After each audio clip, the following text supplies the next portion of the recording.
A veces, el amor aparece en el lugar más improbable, y para Jaime, ese lugar fue la casa de unos testigos de Jehová.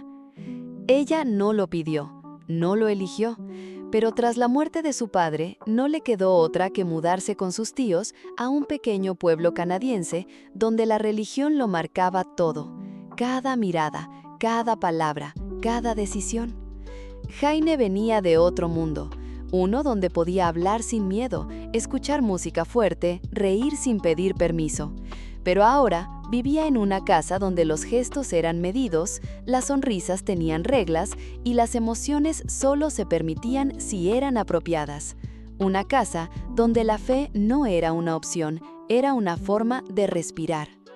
Allí conoce a Marique, silenciosa, elegante, serena, de esas personas que parecen flotar, que nunca levantan la voz, pero que tienen un magnetismo imposible de ignorar. Hija de un anciano de la congregación, Marique es el modelo perfecto de lo que Jaime no es: obediente, creyente, respetada. Pero cuando sus ojos se cruzan por primera vez, el tiempo parece detenerse. No pasa nada, ningún gesto obvio, ninguna palabra fuera de lugar, solo una conexión muda que se instala entre ellas como una semilla. Y desde ese momento, todo cambia. Porque en ese pueblo donde las emociones se esconden detrás de versículos bíblicos, Jaime y Marique empiezan a construir algo que no tiene nombre. Un vínculo frágil, cargado de gestos pequeños y silencios que lo dicen todo. Un amor que, por existir, ya está desafiando las reglas. Y aún no lo saben, pero ese amor va a ponerlas frente a la decisión más difícil de sus vidas. Jaime se adapta como puede.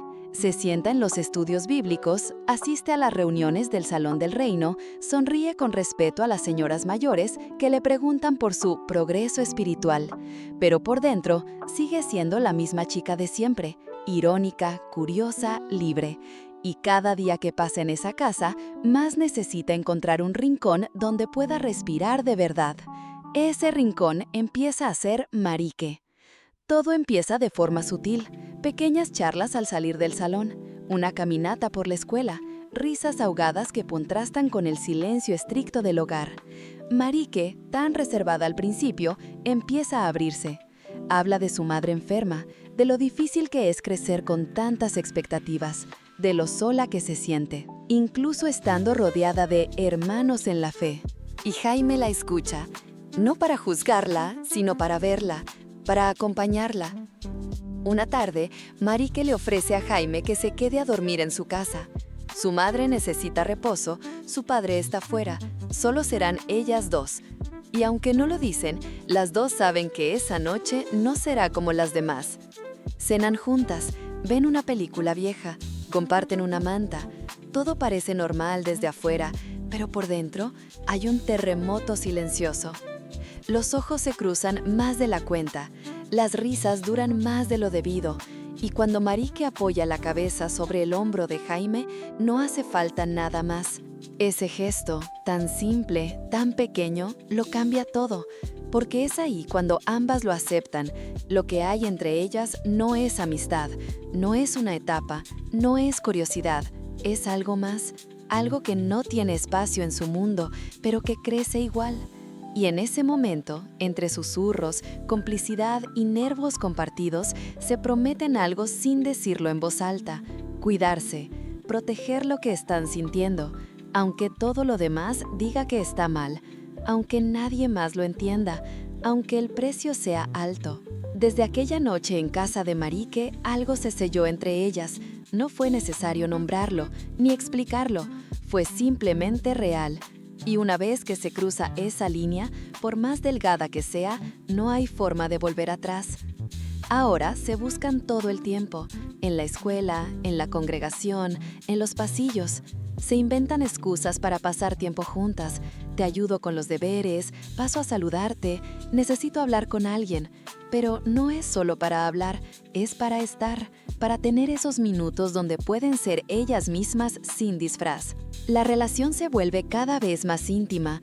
Jaime, que siempre fue más directa, intenta contenerse por Marique.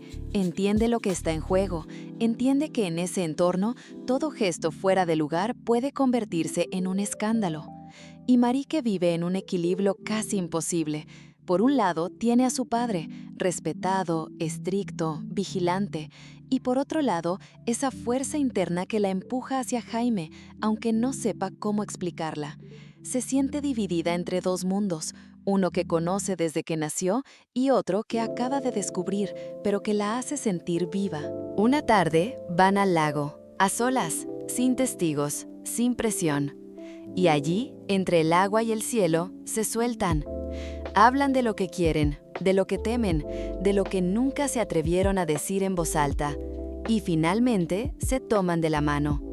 No como un gesto romántico, sino como un acto de resistencia, como dos náufragas que se aferran la una a la otra en medio del mar. Y aunque nadie las ve, Marique tiembla, no por lo que siente, sino por lo que vendrá después. Porque ese amor, que antes vivía en la sombra, ahora late demasiado fuerte como para seguir oculto. Y en un mundo donde todo se vigila, donde la fe dicta cada movimiento, donde las mujeres deben seguir un guión silencioso, lo que ellas tienen es dinamita. Después del día en el lago, todo cambió. No entre ellas, eso seguía intacto, incluso más fuerte, sino afuera. Porque lo que habían logrado mantener en secreto, sin querer, comenzó a dejar rastros. Una mirada de más en medio de una reunión. Un gesto que duró un segundo demasiado. Una risa compartida que rompió el silencio del salón del reino. Y en una comunidad donde todo se observa, donde el control es constante y la intimidad se considera sospechosa, basta con que alguien note algo para que se desate la tormenta. Primero son los susurros, las preguntas veladas, los consejos fraternales de hermanas mayores que se acercan a Marique con la excusa de cuidarla espiritualmente. Luego vienen las miradas, los silencios incómodos, las advertencias disfrazadas de preocupación. Y aunque nadie dice las palabras exactas, Marique entiende perfectamente el mensaje. La están vigilando. Su padre la nota distante, su madre, desde la enfermedad, intuye algo. Y de pronto, lo que antes era libertad, esas tardes a solas, esos paseos sin preguntas, empieza a desaparecer. Jaime lo percibe también. Nota cómo Marique se pone tensa cuando están cerca de los demás, cómo evita tocarla, cómo cambia el tono de voz, cómo ya no se atreve a sostenerle la mirada delante de otros. Y aunque entiende el miedo, también empieza a doler. Una noche, Jaime le pregunta, ¿qué somos? Y Marique se queda en silencio, porque no puede decirlo. No porque no lo sepa, sino porque si lo nombra, lo hace real. Y si es real, entonces puede perderlo. Jaime, frustrada, se aleja, pero no con rabia, con tristeza, porque quiere quedarse, pero no sabe si puede seguir siendo invisible para el mundo de Marique. Y Marique, atrapada entre el deber y el deseo, empieza a apagarse por dentro. Porque el precio de seguir la norma es dejar de vivir. Jaime no vuelve a casa esa noche. Camina por la ciudad con el corazón hecho un nudo.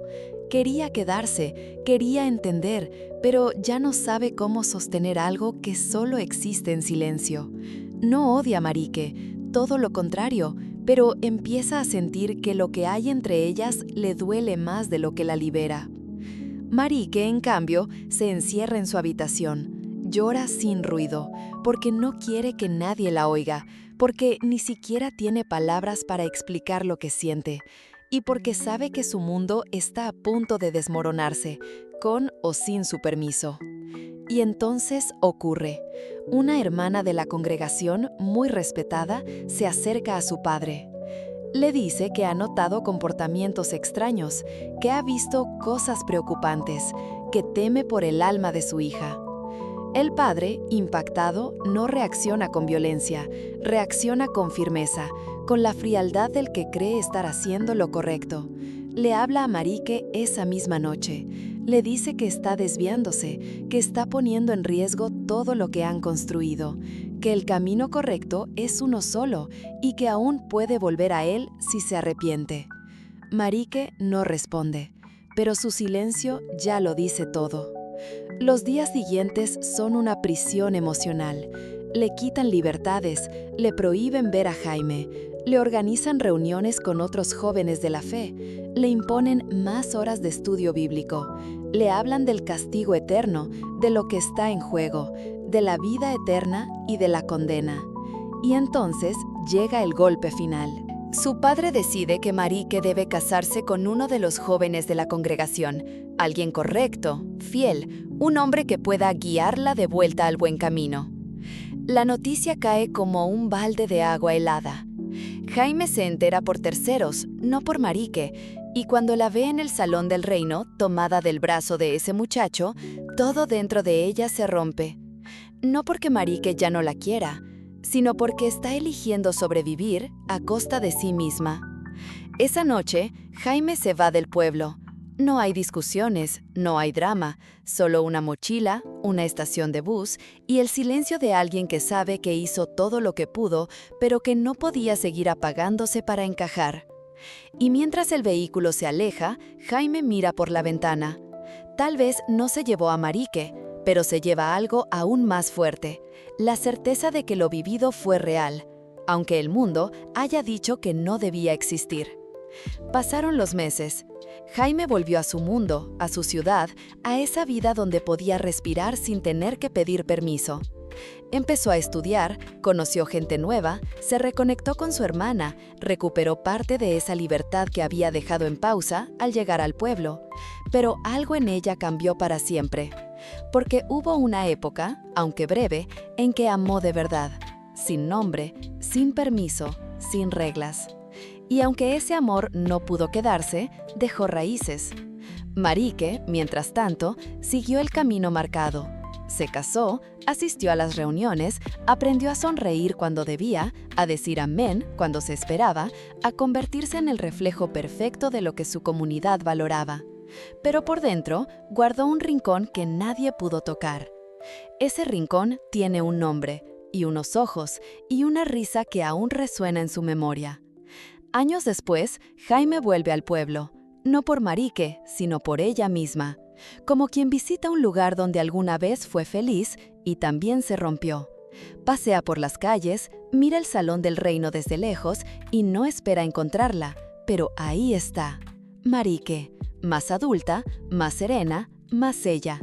Se miran, no dicen nada. Y sin necesidad de palabras, saben que lo que hubo entre ellas no desapareció. No se trató de una historia imposible, se trató de un amor que existió a pesar de todo, que desafió a la culpa, a las reglas, al miedo. Un amor que, aunque no pudiera quedarse, les recordó que estaban vivas, y eso, a veces, es más que suficiente. No todas las historias de amor terminan con finales felices. Algunas simplemente se cruzan en el momento menos oportuno, en el lugar menos esperado, y aún así logran cambiarlo todo. You Can Live Forever no es una historia sobre perder o ganar, es una historia sobre sentir cuando no está permitido, sobre amar cuando nadie te enseña cómo, y sobre resistir, aunque sea solo con una mirada, un gesto, un suspiro. Porque el amor verdadero no siempre sobrevive, pero siempre deja huella. Y a veces, lo más valiente no es quedarse, sino atreverse a sentir, aunque solo sea por un momento. Esta película no necesita gritar para ser poderosa, te habla bajito, y si prestas atención, te vas a dar cuenta de que dice justo lo que nadie se anima a poner en palabras. Si esta historia te tocó el corazón, no te vayas sin dejar tu comentario. ¿Alguna vez tuviste un amor que no pudiste vivir en voz alta? Suscríbete si querés más historias que duelen, pero sanan. Y activa la campanita, porque todavía hay muchas verdades por contar. Nos vemos en el próximo video.